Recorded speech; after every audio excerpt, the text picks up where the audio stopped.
Bem, galera, para quem não me conhece, meu nome é Wagner, né? Eu tenho um canal no YouTube chamado Canal Bonsai Online. Fiquei muito feliz com o convite do meu amigo Marcelo para compartilhar um pouquinho da minha caminhada aqui com vocês, da minha história no bonsai.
Vamos lá.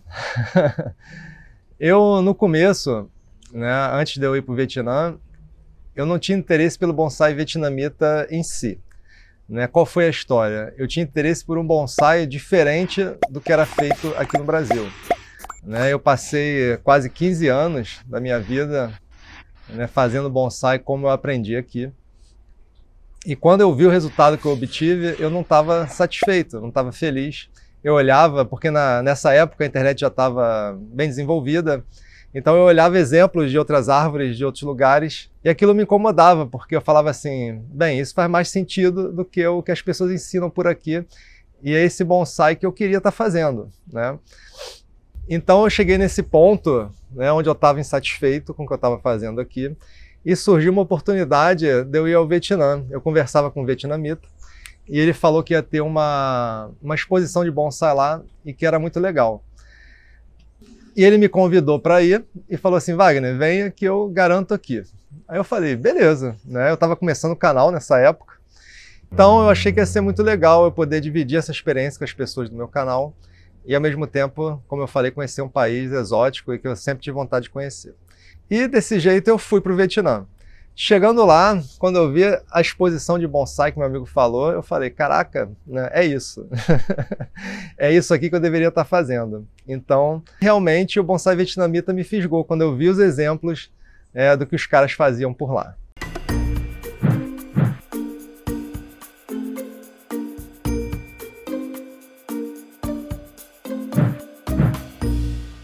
O que me inspirou foi, como eu falei, esse primeiro contato, né, que eu tive com o bonsai vietnamita, onde eu vi o que os caras faziam lá.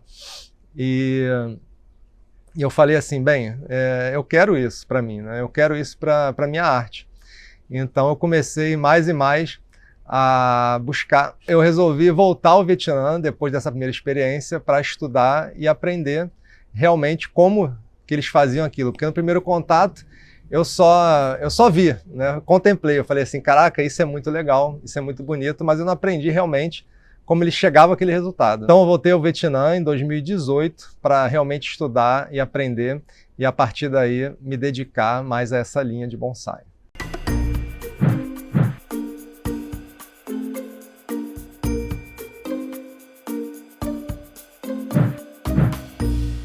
A parte mais desafiadora de fazer bonsai vietnamita é você aprender as técnicas que eles usam lá, né? Porque são técnicas totalmente diferentes da que a gente usa aqui e que dá resultados diferentes, claro, né? O maior desafio foi, primeiro, aprender, né, como eles faziam, as técnicas que eles usavam, como eles chegavam àquele resultado, e depois, quando eu voltei aqui, claro, né, eu tive que amadurecer o uso dessas técnicas aqui no meu viveiro, praticar muito e, claro, errar bastante e aperfeiçoando para tentar chegar no resultado parecido deles. Então, resumindo, o maior desafio é primeiro aprender e depois você ganhar experiência, intimidade com as técnicas para conseguir os resultados que eles conseguem lá.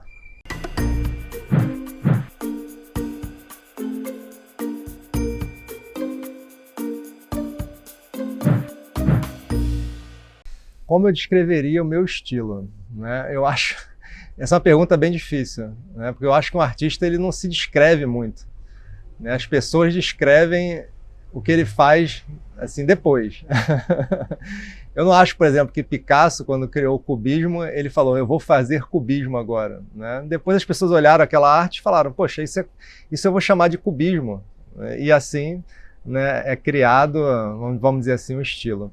Eu posso falar o que eu busco, né? O que eu busco no bonsai são bonsais com linhas bonitas, né? Muita movimentação, tanto de tronco quanto de galho, e bonsais mais fortes. Né? Se vocês olharem as minhas plantas hoje, né, comparativamente com o que o pessoal faz aí, e o que eu fazia antes, né, são plantas com pouco galhos, são plantas com poucos galhos, mas os galhos bem distribuídos, o que dá a aparência da planta de mais forte, né? A planta fica mais imponente, né? E os galhos também mais fortes. Se eu fosse apontar diferenças entre o que eu faço hoje e o que o pessoal ainda faz por aqui, eu diria que é por aí, né? Uma preocupação com cada galho, com a movimentação de cada galho, com a beleza de cada galho e uma atenção aos detalhes das plantas, porque como eu aprendi com o meu mestre, ele se preocupa muito com detalhe, né? Como é que a cicatriz vai ficar, projetar aquilo para depois, né? Como é que aquilo vai ficar, né, depois de pronto. E claro, plantas, como eu falei, mais fortes, né? Assim que eu classificaria, vamos dizer assim, ou pelo menos diferenciaria do que a maioria das pessoas ainda fazem aqui no Brasil.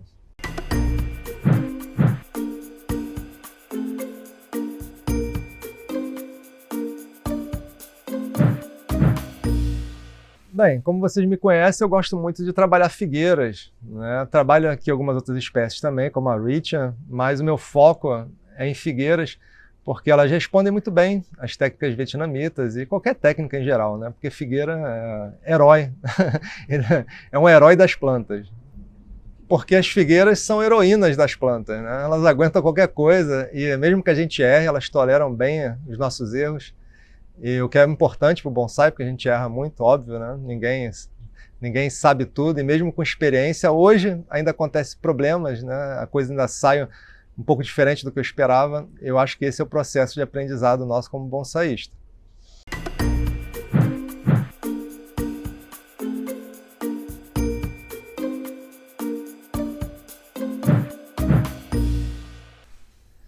Quando a gente fala em bonsai vietnamita, né, é importante a gente não generalizar, porque tem pessoas, por exemplo, no Vietnã, que fazem bonsai ainda com uma cara mais dentro das regras, mais formal, mais baseado no estilo japonês, que a gente chama aqui no Brasil, e tem pessoas que estão tentando fazer um bonsai mais livre. Então, eu sou mais dessa linha que faz o bonsai mais livre, com maior naturalidade, com maior liberdade em termos de estilização. Então, a técnica que eu gostaria de compartilhar seria realmente essa exploração de uma liberdade das técnicas. Quer dizer, posicionamentos de galho de forma diferente, fora do usual. Galhos que as pessoas normalmente tirariam, eu tento aproveitar para ver se eu consigo fazer algo bonito com aquilo e ficar diferente. Essa questão de fugir do óbvio, que eu aprendi com meu mestre é assim também, eu acho que é um caminho que as pessoas podem tentar seguir, né? Aquele galho que você iria tirar, deixa ele um pouquinho, né? Faz um movimento ali e vê como que você pode deixar ele bonito e compor aquele trabalho com ele. Eu acho que isso é bem legal e abre um leque de oportunidades para a gente e de coisas diferentes que a gente pode fazer.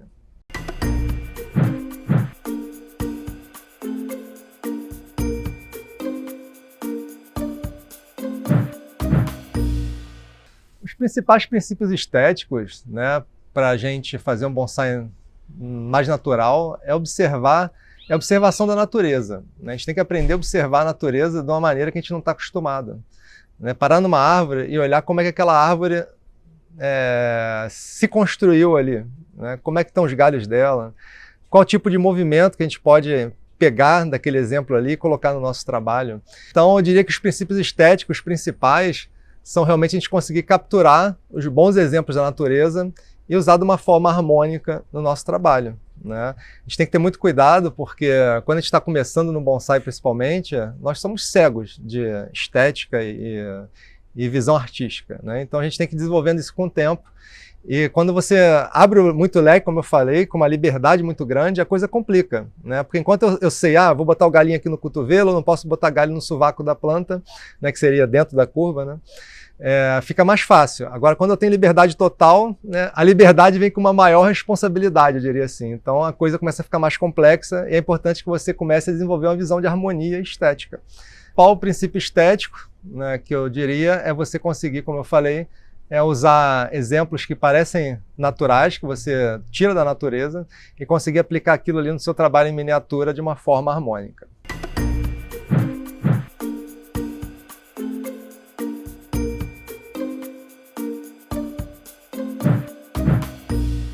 Pergunta interessante, né? Porque eu aprendi com o meu mestre exatamente a você fugir do que as pessoas estão fazendo, né? do tradicional, ou seja, fugir do muito tradicional.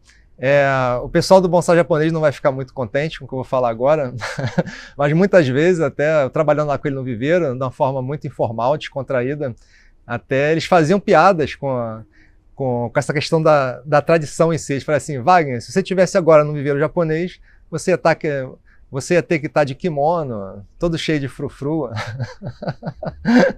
né, todo cheio de regra, mas aqui não. Aqui a gente é mais informal, é mais livre. Então, essa questão de como eu, né, vou trabalhar essa tradição e o que eu quero fazer, na verdade é muito fácil, porque não existe essa tradição formal, né? Então, o meu mestre sempre me estimulou a ousar, a tentar fazer coisas diferentes e a imprimir a minha visão nas plantas. Tá?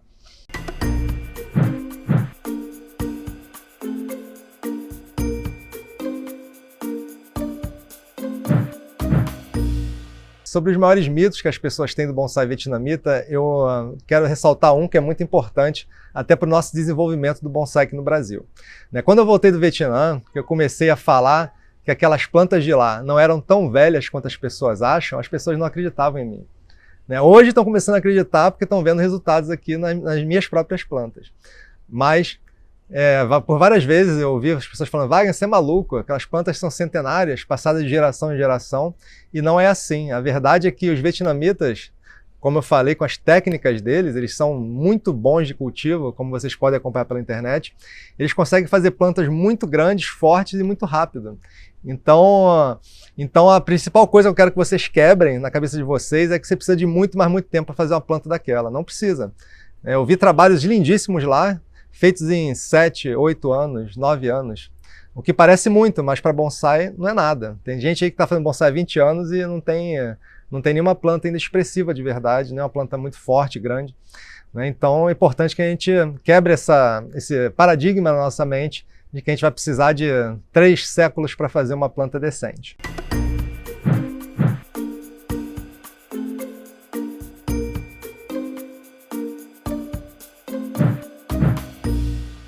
O clima aqui do Rio, pelo contrário, ele me ajuda, porque ele é muito parecido com o clima do sul do Vietnã, onde eu aprendo, né, onde eu tenho meu mestre. Lá também é muito quente, né? Claro que o Rio é até mais quente do que lá, por incrível que pareça, mas lá é muito quente também. Muito quente também, então eu consegui ter a sorte, né, de achar um mestre com um clima muito parecido do que o meu. Então foi muito fácil transportar as técnicas deles lá para a minha realidade aqui, porque é basicamente a mesma.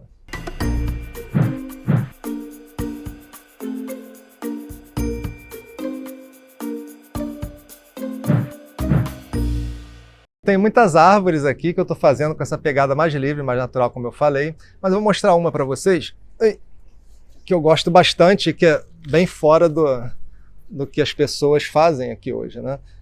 Então, isso aqui é um fico de tronco duplo, né? E como vocês veem, né, já está com essa ideia de galhos mais fortes, né? Um nebari muito bom. Então são plantas assim que me inspiram hoje, né, que me dão vontade de continuar a fazer bonsai, me dão tesão de continuar a fazer bonsai.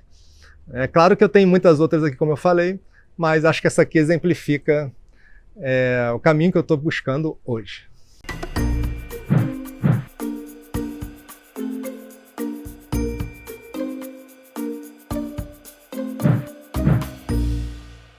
Bem, o canal Bonsai Online, ele vem mudando muito, né? Eu sempre procuro entender o que as pessoas estão precisando naquele momento e ajudar da melhor forma possível. No começo, assim que eu comecei o canal Bonsai Online, a internet do Brasil era uníssono, né? Existia uma informação que era replicada por todos os canais de forma repetitiva e categórica, como isso aqui é a verdade e tal. Tipo assim, caqueira, substrato para bonsai tem que ser caqueira, né? E a regra do bonsai é essa, tem que fazer bonsai assim. Então, no começo, eu procurei muito quebrar esse tipo de coisa e mostrar exemplos lá de fora para vocês, né, que assistem o canal. No segundo momento, né, eu percebi que as pessoas não estavam precisando de uma base ainda, né? Então, eu comecei a mostrar coisas muito básicas, né, como é que a gente faz realmente a base do bonsai, como é que a gente transplanta, como é que a gente faz estaqui, alporquia e tal. E agora, nesse momento atual do canal Bonsai Online, eu estou explorando mais uma liberdade, porque eu acho que as pessoas agora estão mais prontas para ouvir essa liberdade, né? Porque antes eu era chamado de maluco. Falavam que eu não tinha planta nenhuma para falar, Wagner é doido, fica falando besteira e não tem planta nenhuma. Então hoje, como eu tenho mais exemplos para mostrar resultados que eu obtive usando o que eu prego, né, fica mais fácil das pessoas escutarem e de repente quebrarem, como eu falei, esse paradigma da mente delas.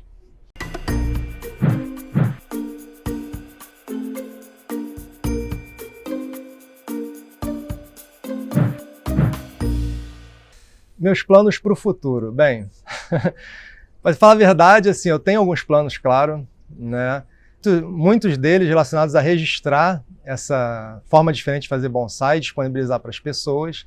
E também tenho o plano de fazer cursos presenciais, porque eu acho que a interação pessoa a pessoa, né, ela é muito importante mesmo. É diferente, né, você assistir um vídeo e você tá com a pessoa ali que tem uma experiência e te passar ali os detalhes do que você faz e as minúcias do trabalho. Então, eu estou numa fase que eu estou querendo realmente esquematizar uma maneira de eu ensinar pessoalmente, né, para algumas pessoas que já estão tentando trilhar esse caminho do bonsai mais natural, mais livre, e que estão com muita dificuldade.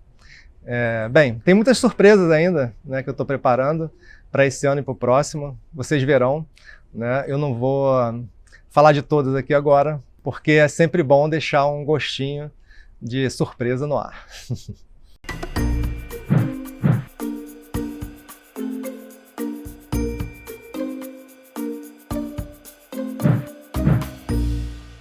Olha, meu conselho para quem está querendo começar nessa trilha do bonsai vietnamita, eu não sou vendedor, vocês sabem disso que acompanham o canal Bonsai Online. O canal Bonsai Online ele não é um canal comercial, mas é muito importante que vocês interajam mais, principalmente comigo, né, que tem uma vivência lá e que aprendi lá, porque hoje eu detenho bastante conhecimento, né, na verdade, que eu conquistei com esses anos indo lá ao Vietnã, e eu preciso passar isso para o maior número de pessoas aqui, enquanto eu ainda estou por aqui, né? Que ninguém vive para sempre. E daqui a pouco está chegando a hora de outras pessoas continuarem nessa vertente de bonsai aqui no Brasil. Então em breve eu vou estar lançando um curso Bonsai Essentials, que já vai abordar bastante dessas coisas que a gente está conversando aqui. E principalmente no curso avançado, é um curso online, mais ao vivo que eu dou, onde eu abordo várias questões técnicas do bonsai vietnamita e etc. E como eu falei, tem essa questão do contato, né, pessoa a pessoa, que quando eu disponibilizar isso, eu acho bem interessante que as pessoas que estão interessadas nessa vertente, né, façam uma forcinha e tentem em algum momento ter esse contato. Eu acho que vai ajudar bastante.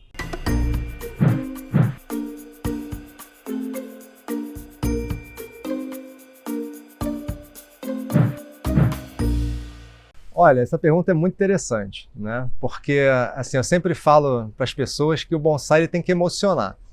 Quando você olha um bonsai e você não sente nada, tá faltando arte ali, tá faltando expressão artística, né? Então, o que eu quero que as pessoas sintam quando veem os meus trabalhos é se emocionar de alguma forma. Porque um bonsai, assim, quando ele é realmente completo, vamos falar assim, com personalidade, com arte ali, quando você olha para ele, ele te passa algo.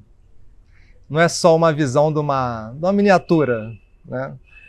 Não é só uma visão de uma miniatura, ele te passa um sentimento de força, de imponência, né, de beleza, harmonia. Na verdade, o que eu busco para mim mesmo, né, é que quando eu olho os meus bonsais, eu me sinto assim, eu falo, caramba, olha que que coisa diferente e interessante, né? Eu quero olhar, né? A gente tem que ter esse sentimento, eu quero olhar mais. Se você olhar e perder interesse, tem uma coisa errada. E por isso que os grandes mestres, normalmente, quando eles veem uma planta muito dentro do padrão, eles olham e passam para a próxima, né? Eu vejo isso direto com o meu mestre no Vietnã, quando a gente está olhando exposição. Quando tem algo ali diferente na planta, ele para e olha realmente a planta, né? Então, o que eu quero alcançar é que as pessoas olhem minhas plantas e parem. Falem assim, caramba, deixa eu olhar essa planta aqui e apreciar, porque tem algo aqui que eu nunca vi, tem algo aqui que eu preciso ver e que eu não consegui captar a primeira olhada, né? Então, basicamente é isso.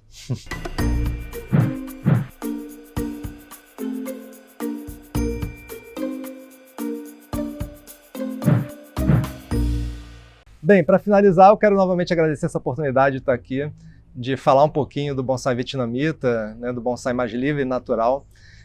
Eu espero de verdade, de coração, que as pessoas, né, abram a visão para esse tipo de bonsai, porque de fato ele te dá um retorno, ou ele atende uma necessidade que um bonsai formal não atende, né, que é você se expressar como ser humano. Isso tanto é verdade que quando um bonsaísta atinge uma maturidade dentro da arte, você olha a planta dele e você sabe, aquela planta ali é de fulano, porque você consegue ver o fulano na planta. Então, é a tal da identidade no bonsai, que a gente demora a adquirir. Então, quero que você que está assistindo aí, busque essa identidade, né? Busque essa coisa única que o seu ser quer empregar ali, e que muitas vezes fica suprimida pelas regras do bonsai e por outras histórias que são propagadas aí. Quando um mestre olha sua planta e fala, não, você tem que tirar esse galho, tá errado, não sei o que lá. Você fala, tá errado por quê? Eu gosto. Não tá errado. Para mim não tá errado. Você entende? Então, esse é o último recado que eu queria deixar com vocês, né? Abram seu coração para a arte, né? Deixa a arte tomar conta das suas mãos ali, fazendo bonsai, aramando, para que novas plantas de nível, novas plantas incríveis surjam aqui no Brasil, que a gente está precisando. Bem, agradeço de verdade mais uma vez e vejo vocês no canal Bonsai Online, estão todos convidados para ir lá. E muito obrigado ao Marcelo pela essa oportunidade mais uma vez e vejo vocês na próxima oportunidade.